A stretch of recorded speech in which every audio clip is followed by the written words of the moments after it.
नमो वेद माता। भाइयों एवं बहनों, गायत्री तीर्थ शांति कुंज, गंगा की गोद, हिमालय की छाया, सप्त ऋषियों की तपोभूमि में स्थापित एक दिव्य जागृत जीवंत तीर्थ के रूप में स्थापित है। यहाँ प्रवेश करते ही एक दिव्य अनुभूति, शांति की अनुभूति मन में सहज होने लगती है। जीवन के तनाव, अवसाद स्वयं मानो तिरोहित होने लगते हैं और जीवन का एक नया पथ यहाँ पर प्रवेश करते ही आलोकित होने लगता है। यहाँ लगभग 350 प्रकार की दिव्य औषधियों से सुसज्जित उद्यान, पुष्पों से आच्छादित वृक्ष, वनस्पतियों से, हरितिमा से आच्छादित यह दिव्य प्रांगण मन को सहज ही आकर्षित कर लेता है, मन को सहज ही अपने आप में बांध लेता है, समेट लेता है। यहाँ की कुछ गतिविधियाँ हैं जो इस तीर्थ की दिव्यता में और भी चार चांद लगाती हैं और भी बढ़ोतरी करती हैं। यहाँ की एक दिव्य यज्ञशाला है। 27 कुंडीय इस यज्ञशाला में यहाँ आने वाले कोई भी दर्शनार्थी बिना किसी भेदभाव के भारतीय वेशभूषा धारण करके प्रातःकालीन 5 बजे से 8 बजे तक चलने वाले यज्ञ की पालियों में भागीदारी कर सकते हैं। इसके अतिरिक्त इस यज्ञशाला में यहाँ के हजारों समयदानी, जीवनदानी कार्यकर्ता और उनके परिवारीजन अनवरत आहुतियाँ प्रदान करते हैं, सतत प्रतिदिन। और यह आहुतियाँ किसी भौतिक पदार्थों की, भौतिक प्रगति की या क्षुद्र स्वार्थों की पूर्ति के लिए, कामनाओं की पूर्ति के लिए नहीं होती हैं, बल्कि सर्वे भवन्तु सुखिनः सर्वे सन्तु निरामया के भाव से प्रदान की जाती हैं। सबके लिए सद्बुद्धि, सबके लिए स्वास्थ्य, सबके लिए उज्जवल भविष्य, इस कामना से प्रदान करी गई यह आहुतियाँ सबका कल्याण करती हैं। यह यज्ञ का औषधियों युक्त धूम्र, दिव्य भावनाओं से युक्त यह धूम्र यहाँ के वातावरण को पर्जन्य से भर देता है, प्राण तत्व से ओतप्रोत कर देता है और आने वाले साधक को इसकी अनुभूति सहज ही स्वयमेव होने लगती है। यहाँ एक दिव्य अखंड ज्योति स्थापित है, जिसे अखंड दीप भी कहा जाता है। यह अखंड दीप इस मिशन के संस्थापक परम पूज्य गुरुदेव आचार्य पंडित श्री राम शर्मा जी ने अपने साधना के आरंभ में जलाया था। यह 1926 में जब उन्होंने गायत्री का महापुरुष चरण आरंभ किया था, तब इसका प्रज्वलन आंवलखेड़ा अपनी जन्मभूमि में किया था। और इसी के समक्ष उन्होंने गायत्री के 24 लाख के 24 महापुरुष चरण संपन्न किए और वह जहाँ भी गए वह दीपक उनके साथ उनकी साधना का साक्षी रहा। आंवलखेड़ा से मथुरा में प्रयाण किया। मथुरा में कुछ समय रहने के पश्चात वह शांति कुंज के उन्होंने अपनी तपस्थली, कर्मस्थली बनाया। तब भी यह दीपक यहाँ पर भी उनके साथ रहा। अखंड मथुरा के सहस्त्र कुंडीय गायत्री महायज्ञ का भी यह साक्षी रहा और शांति कुंज के द्वारा आयोजित अश्वमेधिक अभियान के अंतर्गत सहस्त्र कुंडीय यज्ञों का भी यह साक्षी रहा। इसकी अखंड यज्ञ अग्नि उन यज्ञों की साक्षी रही। इसी अखंड दीप की अग्नि 27 कुंडी यज्ञशाला में भी अखंड अग्नि के रूप में स्थापित है।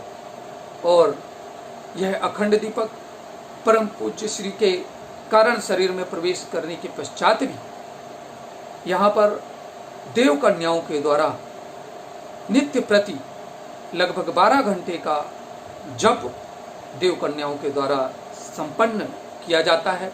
यह क्रम तब से लेकर आज तक भी अनवरत रूप से जारी है। और यह जप इस अखंड दीपक को, दिव्य ऊर्जा को, उसके ऑरा को, उसकी शक्ति को, उसके प्राण तत्व को और भी अधिक विस्तारित और क्षमतावान बनाता है। इसके दर्शन में आने वाले प्रत्येक दर्शनार्थी की जीवन की दैहिक, दैविक और भौतिक तापों का शमन हो जाता है उसको उज्जवल भविष्य का पथ स्वयं आलोकित होने लगता है और वह जीवन में धन्य धन्य की अनुभूति करने लगता है।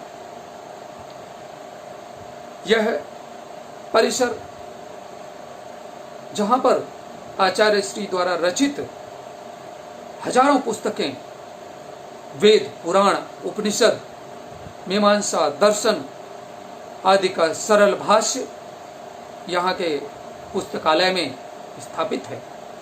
इसके साथ ही साथ गायत्री महाविद्या, यज्ञ विज्ञान, धर्म विज्ञान, अध्यात्म विज्ञान, औषधि विज्ञान, योग, संगीत, खगोल विज्ञान, ज्योतिष शास्त्र आदि परिवार निर्माण, समाज निर्माण, व्यक्ति निर्माण से संबंधित पर्यावरण सुधार, पर्यावरण संरक्षण, वृक्षारोपण, कुरीति उन्मूलन आदि अनेक जाने कितने ही हजारों सैकड़ों विषय साहित्य के रूप में यहाँ स्थापित हैं, जो सतत लोगों की प्रेरणा का केंद्र हैं।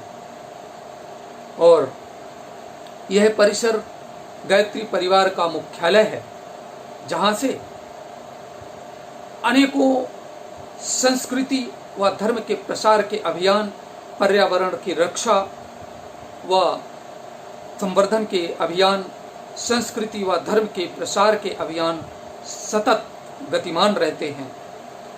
यहाँ पर एक आरण्यक के रूप में प्रशिक्षणों के क्रम भी चलाए जाते हैं, साधना के क्रम भी चलाए जाते हैं। 9 दिवसीय साधनात्मक क्रम के अंतर्गत हर साधक यहाँ पर एक 24,000 का लघु गायत्री अनुष्ठान अवश्य संपूर्ण करता है। और यहाँ रहने वाले जो समयदानी, जीवनदानी कार्यकर्ता हैं और परिव्राजक सत्र वाले हैं, व्यक्तित्व परिष्कार में आने वाले साधक हैं, सभी कम से कम 1 सहस्त्र गायत्री का जप अनिवार्य रूप से करते हैं। गायत्री का होने वाला यह लाखों की संख्या में जप यहाँ के परिसर को दिव्य प्राणों से और भी ओतप्रोत कर देता है। कथा प्रवचनों के साथ साथ यज्ञीय कर्म कांडों के प्रशिक्षण के साथ ही साथ स्वावलंबन का प्रक्रम भी सिखाया जाता है, जिससे कि यहाँ का परिव्राजक समाज पर अथवा परिवार पर एक भार न बने, फिर वह धर्म संस्कृति के प्रसार में अपने समय, प्रभाव, ज्ञान, पुरुषार्थ एवं धन का सुनियोजन कर सके। सभी साधक साधिकाएं प्रशिक्षण का क्रम प्रदान करती हैं और यहाँ से टोलियों के रूप में भी परिव्राजक और समयदानी देश विदेश तक भेजे जाते हैं। योग, कर्मकांड, गायत्री महाविद्या, धर्म, संस्कृति आदि के प्रसार के लिए, पर्यावरण के विस्तार के लिए, संरक्षण के लिए, वृक्षारोपण आदि जैसे कार्यक्रम अभियान के रूप में यहाँ से निरंतर चलाए जाते रहते हैं। और आज मिशन के द्वारा कई ऐसे क्षेत्रों में जो कि पहाड़ियाँ वृक्षों से विहीन थी, उनमें हरितिमा संवर्धन करके आज उनको हरा भरा बना दिया है।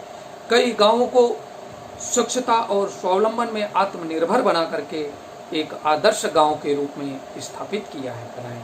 यहाँ पर आने के लिए पूर्व अनुमति आप ईमेल, व्हाट्सएप अथवा पत्रों के द्वारा प्राप्त कर सकते हैं। नमो वेद माता।